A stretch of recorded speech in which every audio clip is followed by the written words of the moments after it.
And now news from Punjab. Situation continues to remain grim in Punjab. Due to incessant rains and swelling of rivers in Punjab, several villages were inundated and normal life came to a complete standstill.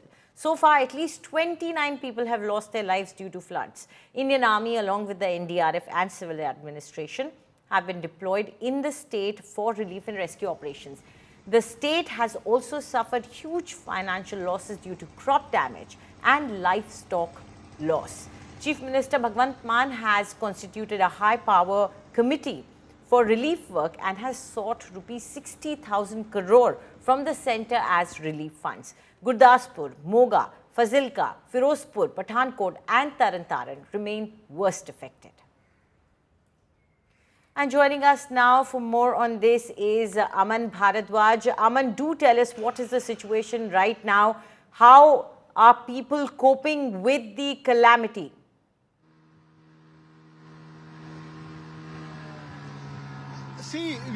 First I would like to show you the visuals. This is Satluj River and it has widened to 8 kilometers. And this is Firozpur's Neela Lavera village, where BSF teams are rescuing people, and more than 3,000 people are being rescued in these villages of this area of Firozpur.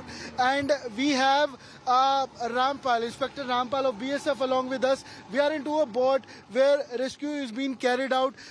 Sir थोड़ा बताइए rescue के बारे में. अभी आपने अर्शप्रीत को जैसे rescue किया, बाहर निकाला, हालांकि ये पहले भी गए थे खाना देने, तो कितने, एक तो इस गांव के कितने लोग थे जो फंसे हुए थे और कितना यहाँ पर पानी गहरा है, क्योंकि 8 किलोमीटर में फैली हुई है पूरी बाढ़ और सतलुज भी बीच में है. जी सर, जैसा कि आप देख रहे हैं पूरा एरिया लगभग 7 से 8 किलोमीटर तक जो बाढ़ से अफेक्टेड हो चुका है. यहाँ पे हम इधर से जाते हैं जब गांव की तरफ तो इनके लिए राशन लेके जाते हैं और वहाँ पे लोग छत पे चढ़ के हमें बुलाते हैं और इनको हम वहाँ से रेस्क्यू कर लेते हैं.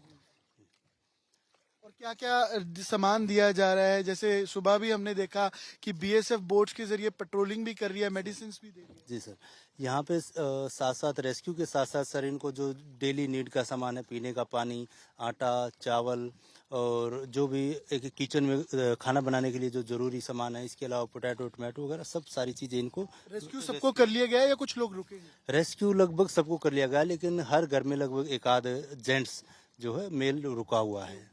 वो सर इन लोगों का एक तो घर में जैसे भारी सामान है जिसको रेस्क्यू नहीं किया जा सकता है और अपने घर की रखवाली या इस लिए वो अपने घरों में रुके हुए हैं. चैलेंजेस क्या क्या है? जैसे अभी भी बोट बंद होगी, इसमें धान फंस जाती है, पानी की कहीं जगह गहराई कम है, कहीं ज्यादा है. सर यहाँ पे चैलेंजेस सर जैसे अभी आपने देखा है बोट बंद हो गई हमारी, ये जितना भी पूरा एरिया है इसके नीचे पानी के नीचे पूरे धान है. धान हमारे ओबीएम की मशीन में फंस जाता है और मशीन बंद हो जाती है, जिसके फंसने से बोट बंद करनी पड़ती है और चाकू से फिर बोट चलानी पड़ती है. काफ़ी टाइम लग जाता है. इसके अलावा ज़मीन कहीं पे ऊंची है कहीं नीची है. पानी की होने की वजह से हमें नहीं पता, ना ही दिखाई देती है कितना कहाँ पे ऊंचाई है कहाँ पे नीचाई है. एकदम से बोट जाके उस ऊंची चीज़ पे टकराती है. We'll talk to Ashpreet also, who's been rescued here. आप बता रहे थे कि गुरुघर में पहले जो गुरु ग्रंथ साहिब के स्वरूप थे उनको निकाला गया, उसमें भी एडमिनिस्ट्रेशन की ओर से कुछ देरी हुई थी.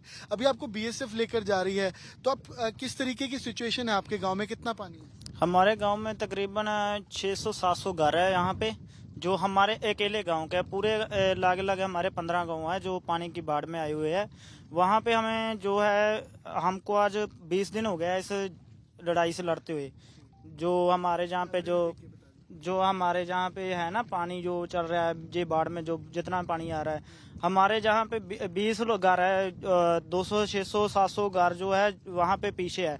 वहाँ पे हमारे घरों में सभी एक जहाँ 2-2 जेंट्स जड़े रह रहे हैं. वो इसलिए रह रहे हैं क्योंकि हमारे घरों में चोरी हो जाती है. जैसे कि पिछली 2023 में हमारे जहाँ पे जब बाढ़ आई थी तब हमारे घरों में ना थोड़े बहुत चोरी हो गई थी. इसलिए आज जो हमारे घरों में है वो 1 से 2 इंसान जो है वो घर में रह रहे हैं. गुरुघर यहाँ पर है, तो वहाँ से स्वरूप निकाले, कब निकाले आप? आज से 5 दिन पहले हमने जो गुरुघर से गुरु ग्रंथ साहब सी उनको जो निकाला गया है वो सुरक्षित थामते लेके गए हैं. और यहाँ पर ये क्या होता था पहले, क्योंकि लोगों को तो समझ नहीं आएगा कैमरे में देख के कि पानी है कितनी, आप बताइए कितनी गहराई है, क्या यहाँ पर होता था जब आप बाढ़ से पहले इस एरिया को देखते थे, इस पंजाब को देखते थे, तब कैसा था? तब तो हम क्या आपको बताएं, तब तो हमें खुशी होती थी। अब तो देख के बहुत रोना आता है। अब बस दिल रो रहा है। बस आंखें जो है वहाँ पे हमारे चेहरे पे जो है वो हंसी है, बाकी दिल से तो बहुत रो रहा है। क्योंकि जहाँ पे हमारे सभी जगह पे धान था जो हमने अभी थोड़े टाइम के बाद काटना था, वो कितना आप भी जानते हैं। हमारे जहाँ पे जितने भी कम्युनिटी लोग, किसान का ये होता है कि पहले उधार ले लेता है, फसल बीज देता है, उसके बाद फसल को बेच के फिर पैसे पूरे। हाँ जी ऐसे ही होता है हमारे होना। अभी हमने जो जितना इस पे खर्चा किया था वो तो हमारा सभी बर्बाद हो चुका है।